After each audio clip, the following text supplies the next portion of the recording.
Hello friends, आज हम हमारी जो रीट परीक्षा है उसकी तैयारी करते हैं। पहला प्रश्न है, एक 5 वर्ष के बच्चे में दूसरे के प्रति प्रतिक्रिया तथा संप्रेषण में कमी है तथा असामान्य व्यवहार को बारंबार करता है। इस तरह के लक्षण किस चीज़ का प्रतीक है? उत्तर आ जाएगा शेष स्वालीनता। शेष स्वालीनता का प्रतीक है। नेक्स्ट प्रश्न है, किशोरावस्था की ऐसी आदत जिसमें खुद को भूखे रखने की प्रवृत्ति होती है तथा ज़्यादा बालिकाओं में पाई जाती है, ऐसी अवस्था को कहा जाता है? जल्दी बताइए। तो वो ये अवस्था होती है एनोरेक्सिया नर्वोसा। इसमें लड़कियां क्या होती है, मोटा हो जाती है ना, तो पतला होने की कोशिश करती है, वो पतला रहना चाहती है। किसी तकनीकी के अंतर्गत एक बच्चा किसी चीज़ को हासिल करता है जिस बाद में वह अपने इच्छुक चीज़ कार्य लाभ में बदल सकता है, तो हो जाएगा टोकन इकोनॉमी। टोकन इकोनॉमी में बच्चा जो है वो उसको अपने अनुसार बदल लेता है। कौन सी संस्था प्रशिक्षण नियमावली तथा कार्यक्रमों का विकलांगता पुनर्वास के क्षेत्र में भारत में क्रियान्वयन करता है? कौन है जो ऐसा क्रियान्वयन करता है विकलांगता पुनर्वास के क्षेत्र में?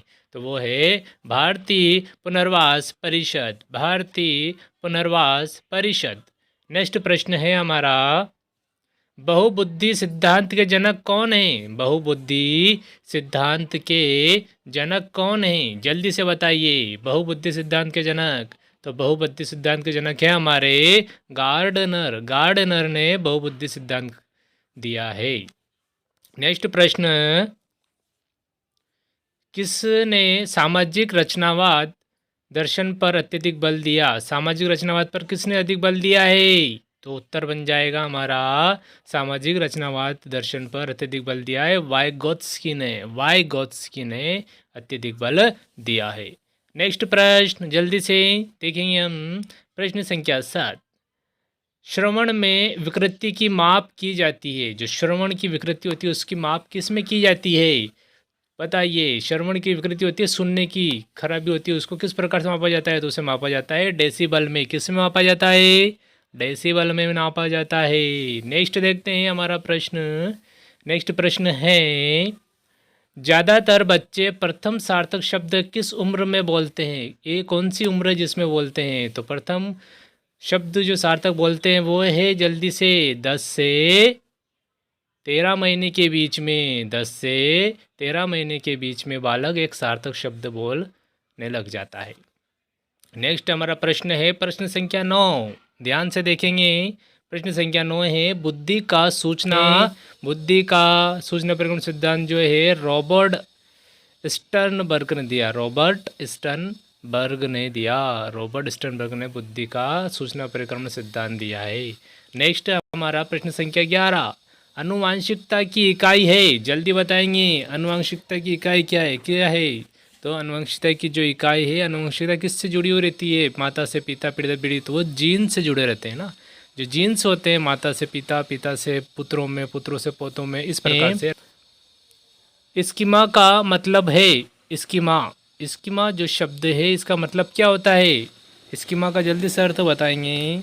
तो स्कीमा का जो मतलब होता है वो है लंबे समय के याददाश्त में सूचना के संगठित पैकेट का एकत्रित होना है ना, तो वो स्कीमा है। स्वलीनता के लक्षण क्या है? स्वलीनता, स्व यानी स्वयं में लीन रहना, खुद में लीन रहने के लक्षण क्या है? खुद में लीन रहने के जो लक्षण है वो है कमज़ोर सामाजिक व्यवहार रहता है उनका, रूढ़िबद्ध व्यवहार रहता है और कमज़ोर संप्रेषण रहता है। क्योंकि जो व्यक्ति किसी से बोलता नहीं है तो वो इसी प्रकार से समाज में व्यवहार नहीं बनेगा, रूढ़िबद्ध व्यवहार रहेगा उनका। मात्रात्मक व्यक्तिगत क्षमता रूपी प्रक्रिया को कहा जाता है। मात्रात्मक व्यक्तिगत क्षमता रूपी प्रक्रिया को कहा जाता है, क्या कहा जाता है? तो उसे कहा जाता है संतुलन। है। नेक्स्ट आता है, किशोरावस्था में एक बच्चे के उचित विकास हेतु माता पिता तथा शिक्षक कौन से कार्य कर सकते हैं? किशोरावस्था में एक बच्चे के उचित विकास हेतु माता पिता कौन से कर सकते हैं? तो वो है लिंग शिक्षा का उचित ज्ञान देना, उचित वातावरण प्रदान करना, परामर्श मार्गदर्शन की व्यवस्था करना। नेक्स्ट प्रश्न है, व्यक्तिगत विभिन्नताओं का सम्मान करते वक्त एक शिक्षक को से क्या आशा की जाती है? ऐसा क्या करे शिक्षक तो वो उसको करना चाहिए योग्यता अनुसार समूह में विभक्त करना चाहिए, पाठ्यचर्याओं को समायोजित करना और शिक्षण विधियों को समायोजित करना चाहिए। नेक्स्ट प्रश्न है, यदि पूनम की कालानुक्रमिक उम्र तथा मानसिक उम्र 9 साल है तो उसकी बुद्धि लब्धि का वर्ग हो सकता है? दोनों बराबर है, बताइए जल्दी से बताइए। तो इसका हो जाएगा औसत, यानी कि जब उम्र दोनों ही बराबर है तो औसत रहेगा, वो ना ज़्यादा ना कम, बराबर लेवल में औसत रहेगी। नेक्स्ट आता है, फ्राइड की अनुशंसित व्यक्तित्व की बनावट के अनुसार निम्न में से कौन मूलभूत तीव्र इच्छा के उठने के साथ ही तुरंत तथा अनैच्छिक रूप से संतुष्ट करता है? कौन करता है अपनी इच्छा एकदम उठती है और वापिस उनको संतुष्ट कर लेता है? तो वो करता है ईदम, ईड जो होता है नहीं अहम, वो जो है अपनी इच्छाओं को तुरंत संतुष्ट कर देता है। किस अवस्था में शारीरिक वृद्धि तीव्र होती है? किस अवस्था में शारीरिक वृद्धि तीव्र होती है? शरीर का विकास जो है वृद्धि ज़्यादा होती है, जल्दी से बताएंगे। तो वो जो सबसे नॉर्मल अवस्था है वो है आपकी शेषवावस्था। शेषावस्था में शरीर बहुत तेज गति से बढ़ता है, बहुत वृद्धि करता है। प्रश्न संख्या 20, जल्दी से। प्रश्न संख्या 20, बालक अपने व्यवहार की सामाजिक स्वीकृति किस अवस्था में चाहता है? सामाजिक स्वीकृति है ना, मैं तो ये कर लूँ, मैं तो वो कर लूँ, मुझे कोई रोके ना टोके ना, ऐसी कौन सी अवस्था है? जल्दी बताएंगे। वो अवस्था है किशोरावस्था। किशोरावस्था में जो है बालक हर क्षेत्र में बिना रोके टोके काम करना चाहता है। नेक्स्ट प्रश्न आ जाता है हमारे प्रश्न संख्या 21, हमारे मस्तिष्क का चेतन भाग कितना होता है? चेतन भाग एक्टिव मन, वो बर्फ वाला हिमशैल वाला, तो वो 1/10 होता है, और 9/10 में आपके जो है अर्धचेतन और अचेतन आ जाते हैं। अर्धचेतन का दूसरा नाम अवचेतन भी है। व्यक्ति इतिहास विधि के प्रतिपादक कौन है? व्यक्ति इतिहास विधि के प्रतिपादक कौन है? तो व्यक्ति इतिहास विधि के प्रतिपादक जो है वो श्रीमान टाइडमैन है। कौन है? टाइडमैन। व्यक्ति इतिहास विधि के प्रतिपादक टाइडमैन है, टाइडमैन। नेक्स्ट प्रश्न, प्रश्न संख्या 23। प्रश्न संख्या 23 में हम देखते हैं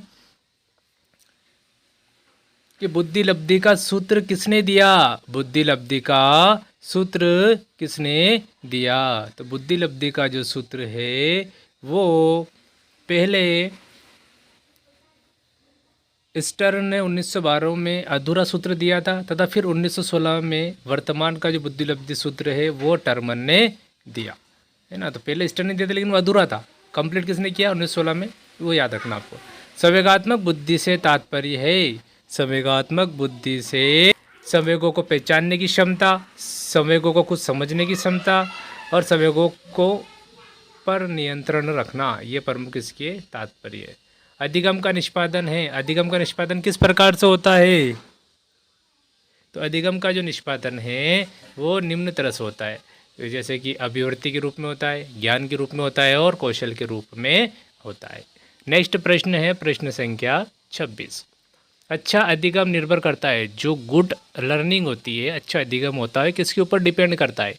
तो हम देखते हैं अच्छा अधिगम गुड लर्निंग जो है डिपेंड करता है, वो शिक्षक पर करता है, छात्रों की सक्रिय रुचि पर करता है, उपयुक्त शिक्षण विधियों एवं सहायक सामग्री के उपयोग पर करता है।